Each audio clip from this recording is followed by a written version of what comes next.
Ya, sementara itu, Ketua Umum Partai Nasdem Surya Paloh menyampaikan menerima hasil Pilpres atau hasil penghitungan suara yang dilakukan oleh KPU. Hal ini tentu berbeda dengan apa yang disampaikan oleh Capres Anies Baswedan dan juga Mohaimin Iskandar yang membawa hasil Pilpres ini ke Mahkamah Konstitusi. Menerima hasil pemilu tahun 2024 yang telah dilaksanakan pada tanggal 14 Februari 2024 yang lalu. Baik pemilihan anggota legislatifnya maupun pemilihan presiden dan wakil presiden dalam Pilpres.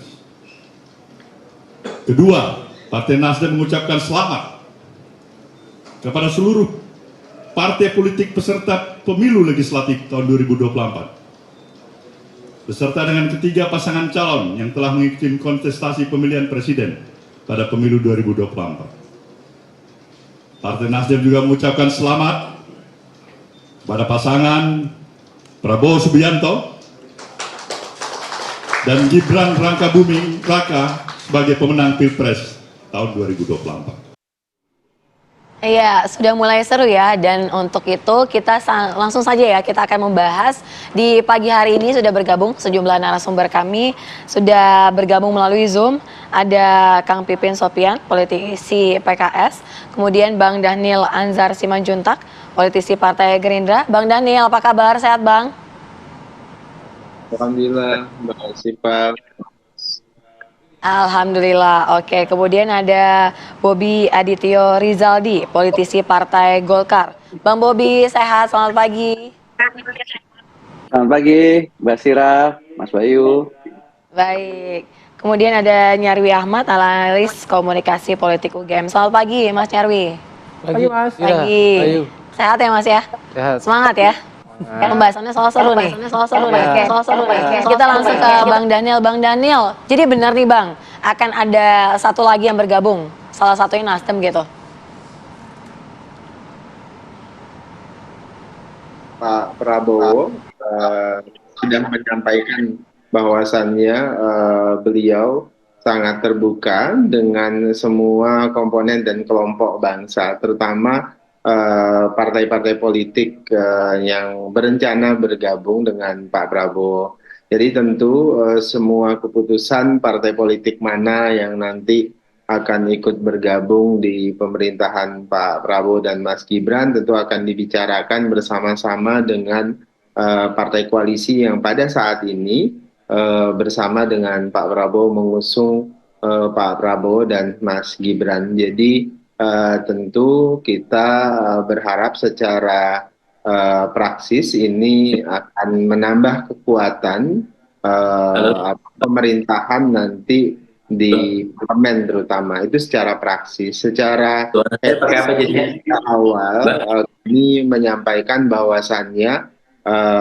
Pak Prabowo memang ingin dan mendorong visi mempersatukan dan menjaga persatuan, dan ini hal yang penting untuk memastikan langsung aja pakai Zoom bagus ya? Indonesia yang maju itu bisa diakselerasi ke depan. Kira-kira begitu, Mbak. Ya, tadi ini ya, handphone ini ya, biar saya ngobrol pakai Zoom aja ya. Ini ada Kang Pipin juga ya, sudah bergabung bersama kami. Kang Pipin, sudah mendengar suara kami belum, Kang Pipin? Oke, masih dipersiapkan ya. Oke, saya ke Bang Daniel lagi. Kalau Bang Daniel menyebutkan Pak Prabowo terbuka dan harus dibicarakan juga dengan koalisi, dengan partai-partai yang berada di koalisi saat ini. Tapi kan Pak Ahmad Muzani kalau tidak salah juga kemarin menyebutkan ada partai lagi yang akan bergabung. Nah, artinya kan itu sudah ada satu partai atau setidaknya minimal satu partai lah yang sudah menyatakan kesiapan untuk bergabung di koalisinya Pak Prabowo. Nah, ini sudah terkonfirmasi belum, Bang Daniel? Semuanya memang sudah menyampaikan beberapa partai lah sebut begitu, termasuk saya tidak ingin mendahului, yang jelas beberapa partai sudah menyampaikan bahwasannya keinginan itikat untuk bergabung dengan pemerintahan Pak Prabowo dan Mas Gibran. Nah tentu sejak awal tadi saya sebutkan Pak Prabowo terbuka dan memang ini adalah visi utama Pak Prabowo. tadi secara praksis ini akan menambah kekuatan pemerintahan Pak Prabowo dan Mas Gibran di parlemen. Secara etis ini adalah bagian dari upaya mempersatukan pasca Pilpres. Nah, tentu tadi saya sebutkan setelah Pak Prabowo terbuka dan kemudian ya Pak Prabowo akan bicara dengan seluruh partai koalisi. Itu etisnya begitu kira-kira, dan tentu kita terbuka untuk bicara dengan semua partai, termasuk dengan PDI dan Oke, tapi akan ada kelanjutan tidak begini? Selain menunggu ataupun sudah memberi respon gitu bahwa komunikasi politik ini dibuka selebar-lebarnya, tapi paling tidak apa ada rencana begitu Prabowo akan menemui beberapa partai politik lainnya di luar koalisi? Pak Prabowo tadi di awal waktu akan menunjukkan bahwasannya beliau akan berkomunikasi dengan rival-rival beliau, partai politik maupun rival-rival yang bertarung di Pilpres kemarin. Jadi Pak Prabowo pasti akan berkomunikasi dengan semua pihak. Oke. Saya ke Bang Bobi ya. Bang, dengan adanya tadi Bang Daniel menyebutkan ada 1-2 loh yang sudah mulai menyatakan niat gitu dan nyolek-nyolek itu mau bergabung ke koalisinya Pak Prabowo. Nah, dalam hal ini posisinya Golkar bagaimana? Apakah ini juga akan mempengaruhi misalnya partai-partai yang dari awal sudah mendukung Pak Prabowo dan juga Mas Gibran? Ya, terima kasih Mas Bayu. Jadi paling utama adalah kami Partai Golkar tentu menyambut terbuka kiranya ada partai-partai lain yang sebelum koalisi di luar koalisi kita ini untuk bergabung. Karena tadi sudah disampaikan juga pada pidato beliau pada saat sudah diumumkan bahwa narasi persatuan dan kesatuan itu sangat kuat. Dan ini tentunya merupakan kewenangan dari Presiden terpilih Bapak Prabowo dan juga Mas Gibran. Sehingga kami sebagai partai koalisi tentu dengan lapang hati dan juga sangat terbuka untuk bergabung partai-partai lain. Karena betul yang disampaikan tadi oleh Bang Daniel bahwa nantinya ini akan memperkuat dan juga mengawal kebijakan-kebijakan khususnya di parlemen. Karena kalau kita lihat di negara-negara besar lainnya seperti misalkan di Jepang, di Korea Selatan pada awal-awal mereka membangun dengan tempo yang sangat cepat, itu adalah utamanya modal politik, pengambilan keputusan itu harus cepat. Nah, pengambilan keputusan yang cepat itu salah satunya adalah banyak bergabungnya fraksi-fraksi di parlemen, sehingga inilah yang mampu mempercepat semua rencana-rencana ke depan. Oke. Tapi sepengetahuan Golkar gitu ya, benar nggak salah satu partainya itu adalah Nasdem? Kalau itu kami belum tahu itu, baru melihat dari media saja. Tetapi siapapun itu tidak akan ada masalah selama memang partai-partai tersebut ya memang sudah mengakui kemenangan dari Bapak Prabowo dan Mas Gibran. Oke, kita ke Kang Pipin ya. Kang Pipin, kalau misalnya itu tadi kita sudah dengarkan dari Golkar, dari juga Gerindra gitu ya. Artinya Prabowo Subianto dan Gibran Rakabuming Raka ini menerima siapa saja jika ingin memang bergabung begitu. Nah, kalau dari PKS sendiri bagaimana gitu? Karena kan melihat kemarin itu sempat ada statement bahwa kalau hak angket itu tidak layak jumlahnya, jadi ya udah nggak usah aja gitu. Artinya ini sudah menerima hasil pemilu dan siap bergabung?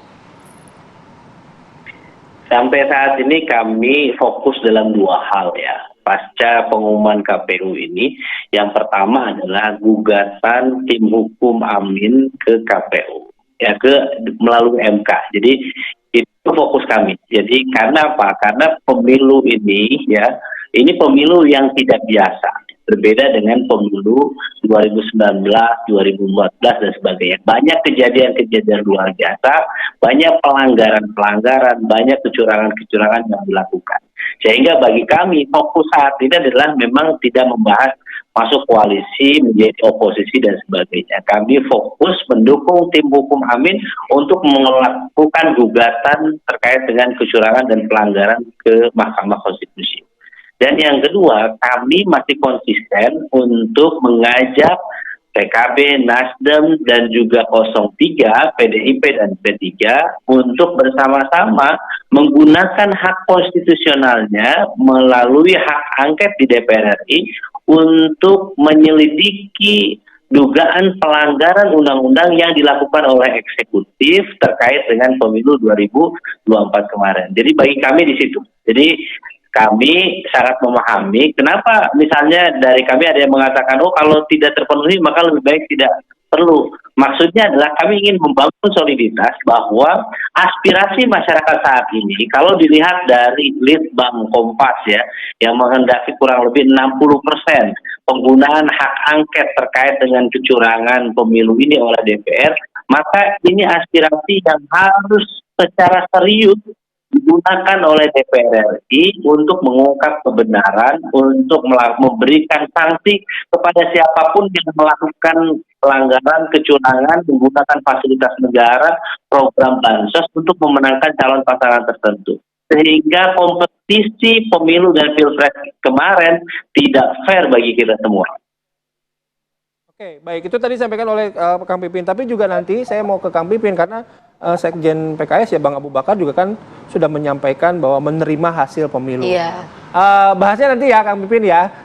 Juga Bang Bobi, juga Bang Daniel, Mas Nyarwi. Kami harus jeda terlebih dahulu. Kami akan kembali sesaat lagi.